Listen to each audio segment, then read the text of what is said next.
Hello students, welcome to the class. This is Gayatri. In our last class, we have discussed about factors influencing the food spoilage. Now, and also we have continued with the meat spoilage in last class. Now, we are starting with spoilage of fish. How fish get spoiled? Spoiled by autolysis. Autolysis means self-lysis. Oxidation or bacterial activity. Oxidation due to the enzymatic reaction of the some bacteria, oxidation takes place. Due to that oxidation, there is rancidity occurs. Because why rancidity occurs, especially in fish, means fish is rich with fat. That's why there is a oxidation takes place in fats of the fish. Then under aerobic conditions, changes in color of meat pigments occurs in the food. Red color, green, brown or grey, these all are due to the spoilage of flesh. Then off odors and off tastes also we observe in the fish spoilage. This is after spoiling, fish will be like this. Then spoilage of eggs. Cracks, leaks, stained or dirty spots on exterior. Cracks means they directly after crack on the shell, eggshells may crack, if cracks, they directly exposed to the air. Air is always loaded with microorganisms. Then contaminate the eggs, damage protein and bad odor will come out. Due to leaks also the same thing happens. Then stained or dirty spots on exterior. The stains and dirty spots may be loaded with microorganisms. Due to them also the eggs may get damaged. And blood clots, bloodiness, transient spots, all these also the reasons of the contamination of eggs. In the interior are all signs of spoilage. Example Pseudomonas, certain coliform bacteria, Proteus species, Aeromonas, Serratia, Sporotrichum, all cause rots in eggs, rotten eggs. Because of all these bacteria, eggs may get rotten. See, like this. Spoilage of canned foods. Chemical spoilage, hydrogen swell. See, if for a long time, if you preserve canned foods, what will happen means the self damage may occurs, and also due to the sugar content after shelf life of that food, it may get damaged. Due to that food damage, microorganisms can easily grow in that. After growing of microorganisms, due to hydrogen gas, the swell will find out. Then discoloration of inside of the can. Then cloudiness of liquors, loss in nutritive value, biological spoilage, attack by thermophils. Because we always keep them like that, that's all. No? So due to that, the temperature may get increased. That's why the thermophils may attack on canned foods. See, this is jar of sarkat. Sarkat means the cabbage, just like a pickle, cabbage pickle. See, color, texture. There is a, you can find easily fungal infection is there. Then vegetables. Vegetables are good substances for yeast, molds or bacteria because the nutritive value of vegetables are very high. That's why they are always ready to bacteria, ale, yeast, fungi. Fungi is yeast also comes under fungi. Yeast, molds or bacteria, all these are ready to attack vegetables always for the damage. It is estimated that 20% of all harvested fruits and vegetables for humans are lost to spoilage by these microorganisms. This is common reason already we also know. Due to the spoilage of microorganisms only we are losing more than 20% of the food items. Improper handling, improper storage, these are all the reasons for the spoilage of food, vegetables. Then soft rot. One of the most common type of bacterial spoilage caused by Yersinia carnivora. Softening can also be caused by endogenous enzymes. Okay, here see tomatoes. Due to this bacteria, rotten. Tomatoes are rotten. Mold spoilage in vegetables where bacterial growth is not favored. Molds are the principal spoilage agents.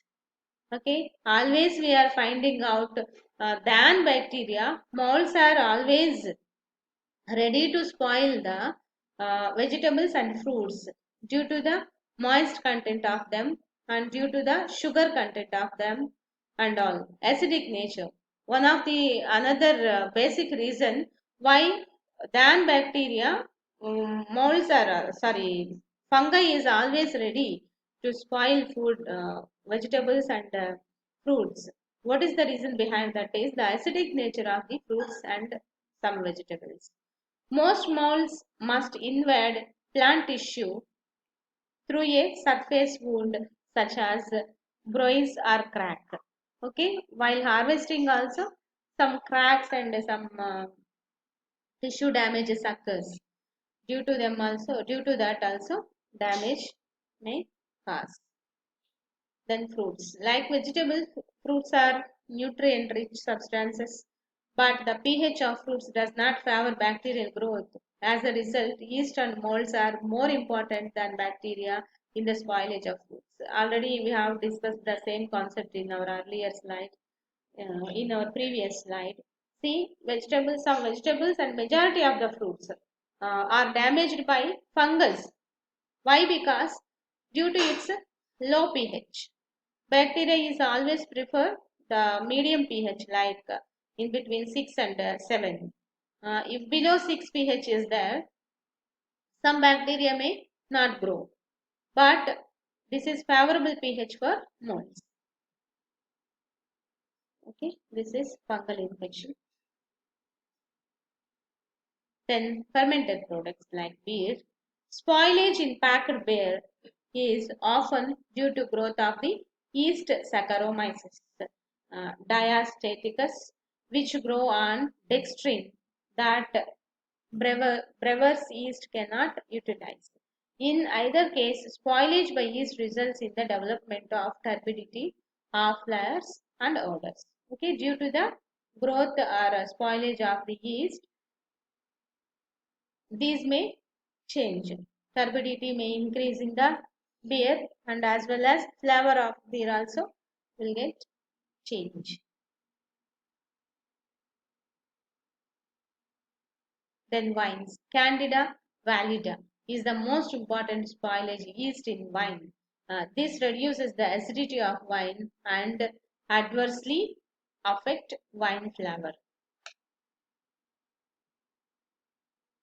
Spoilage can lead to food poisoning. This is the major reason. Oftenly, people affected with food spoilage. Some may neglect these spoilages, even though it is identifiable. They can identify food is damaged, fruit or vegetable, whatever it is. They just slightly neglect and they intake. Okay, and at that conditions it may leads to food poisoning. When someone gets sick from eating food or drink that has done bad or is contaminated, these are two kinds of food poisoning: poisoning by toxic agents or by communicable agents. Toxic chemicals released by the bacteria or fungi or whatever it is. Okay, and food preservation. Up to now, we have discussed about food spoilage. Now, we will discuss about food preservation. Food preservation is the process of treating and handling food with an aim to stop or slow down its spoilage while maintaining its nutritional value, texture, and flavor. As such, when you harvest the vegetable or fruit or when after preparation of food, how it is like that you need to maintain for some days or some hours. That is called preservation. Food preservation methods either kill microbes or prevent their growth. Killing means by following several heating techniques and treating with some chemicals, we can kill microorganisms and then preserve. By adding some preservatives also, we preserve. Otherwise, uh, by drying also, we preserve food. By adding some, by increasing concentration, by adding salts, by adding sugars also, we can preserve the food. And we can also prevent the growth of microorganisms by following these methods. Food preservation principles. Two general principles are employed in food preservation. Inhibition principle, killing principle. Just we have discussed about these two things. Then inhibition principle. In this principle, food preservation is achieved by inhibition of growth and multiplication of bacteria by following several methods as we have discussed earlier. Then killing principle. In this principle, spoilage microorganisms are destroyed in the food and food protected against subsequent contamination by being closed in an airtight container. After proper treatment, after complete elimination or killing of microbial load, we preserve them in airtight containers. By that process also, we can preserve food for some days. Then some other methods: boiling, dehydration, refrigeration and freezing, canning, using chemical preservatives, using salt, sugar, oil or vinegar, pasteurization. By boiling, by applying heat, we remove majority of the bacterial cells. Daily we follow this method. By dehydration, by drying, by removing of water from the food item, we can preserve food items for a long time. By refrigeration, we can preserve for a few days only, not for a long time, due to the psychrophilic growth in the food items. Then by canning also we preserve food items from microorganisms using chemical preservatives. In some cases only it is preferable, not in all cases, because the chemical preservatives may damage our health. Using salt, sugar, by pickling, by canning, by adding oil layer, by maintaining oil layer on the surface of the food item or vinegar, we can preserve food. Already we know all these techniques. By pasteurization, Sir Louis Pasteur, who has invented a pasteurization for packing the milk. Milk also we are preserving by following this pasteurization method. Heating, after heating the milk, immediately they'll cool. Just like some fractions, they heat at high temperatures, immediately they'll cool. By following that pasteurization techniques, we can preserve food. How to reduce food spoilage: remove expired or spoiled food, store food in the right parts of your refrigerator, prevent mold growth in the refrigerator, keep some foods separate to prevent spoilage. Somebody, they combine all the foods together and they dump into the refrigerator. So need to avoid that practice. We have to separate every food item and separately we have to place in individual tins and then you need to preserve in the refrigerator. Okay, this is about food spoilage, the entire concepts of food spoilage. So few concepts of food preservation also we have discussed it now. This is about our third unit of syllabus. Then we'll continue in our next class our remaining topics. Thank you.